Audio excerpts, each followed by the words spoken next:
Hi, VencoreWeather.com meteorologist Paul Dorian here on Tuesday, February 7th. A couple of very mild days here in the I-95 corridor for Tuesday and Wednesday. In fact, temperatures this afternoon and tomorrow afternoon in the DC metro region should reach well up into the 60s, well up in the 50s across Philadelphia, and at least to 50 degrees today in New York City and well into the 50s on Friday. But then accumulating snow looks more and more likely for late tomorrow night, early Wednesday, especially for those areas north of the Mason-Dixon line. In fact, some areas, some suburban locations of Philadelphia and New York City could end up with the heaviest snowfall of the season by Thursday morning, and we'll focus in on the snow threat over the next several minutes. First of all, let's start off the West Coast, looking at the latest water vapor imagery loop from the NOAA satellite, because this is where all the action is right now relative to the upcoming storm system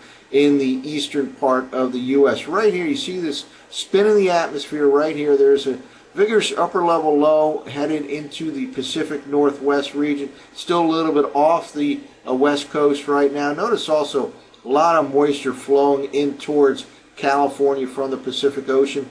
California is about to get hit by another massive storm system. In the northern half of the state, they could get more than a foot of rain over the next 5 to 7 days or so, and of course that leads to tremendous amounts of snow in the eastern California Sierra Nevada mountain range. But again, wanted to point out, here is where the main upper level feature is right now that will be the catalyst for the low pressure system that will form here in the eastern U.S. later tomorrow night into Thursday morning, producing accumulating snow for much of the I-95 corridor.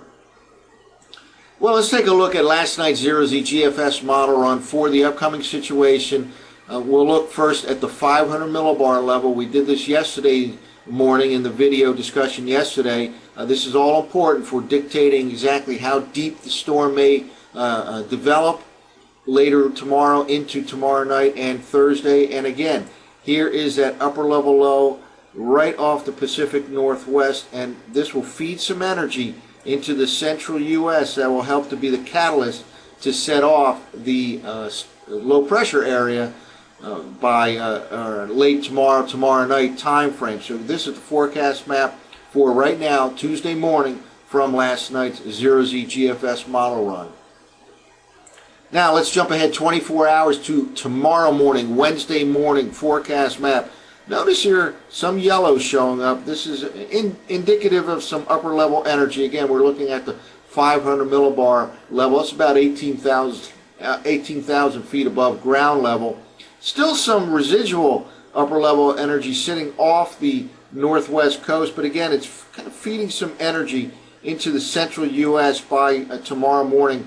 And this is the area that will help to set off the formation of low pressure along a cold frontal boundary zone right in this region by later tomorrow night into early Thursday morning. Well, now let's jump ahead to Thursday morning. Again, this is using last night's Zero-Z GFS model run.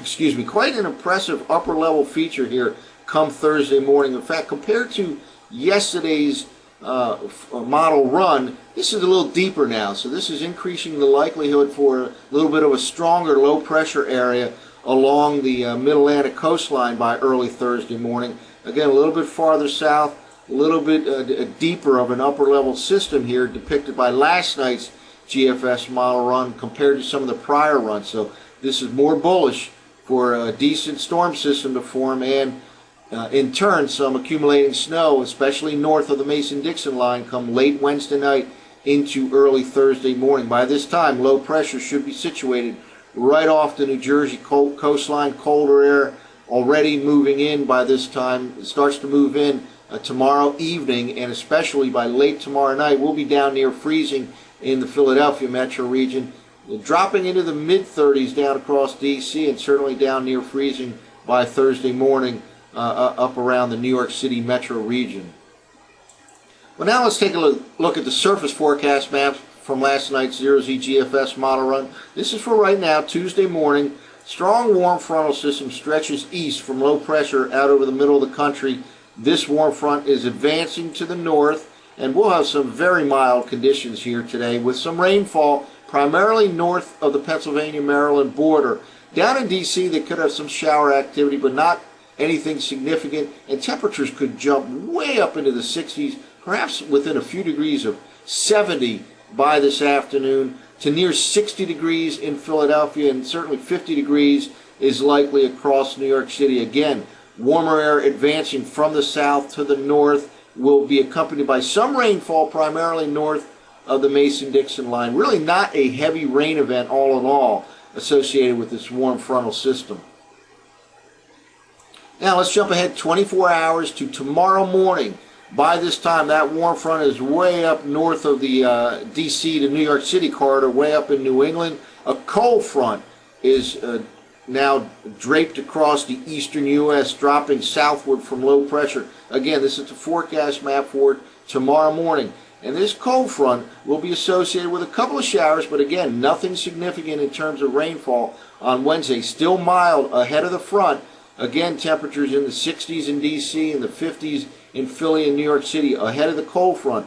But this passes through and the tide turns for temperatures tomorrow night. Colder air starts pushing in from the north and west, and some rainfall will form in the evening hours and very likely change to accumulating snow by late tomorrow night into early Thursday. Notice here, by tomorrow morning, a streak of moisture associated with that energy being fed in from the Pacific Northwest into the central U.S., a stream of moisture already forming here in the form of snow by early Wednesday morning. Let's now jump ahead another 24 hours.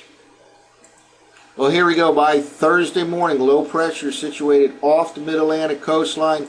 Colder air is definitely into the I-95 corridor at this morning, and the best snow is right here in the north and west flank of this low pressure area, right across the I-95 corridor. Now, a couple things I want to point out about this system. Certainly it appears that the greatest chance for accumulating snow will be on the north and west side of the big cities.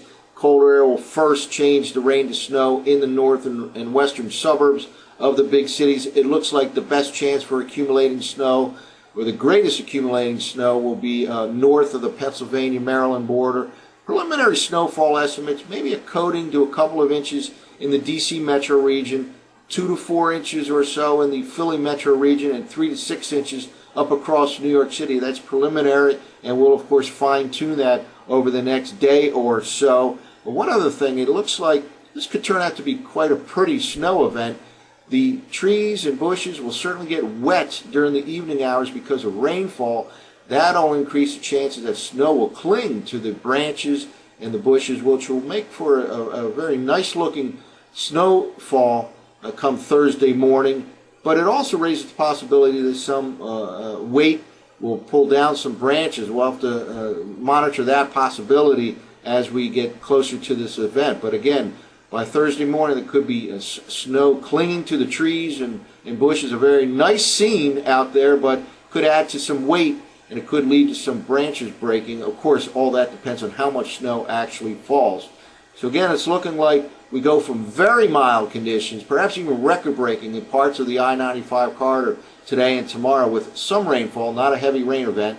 And then colder air filters in tomorrow night.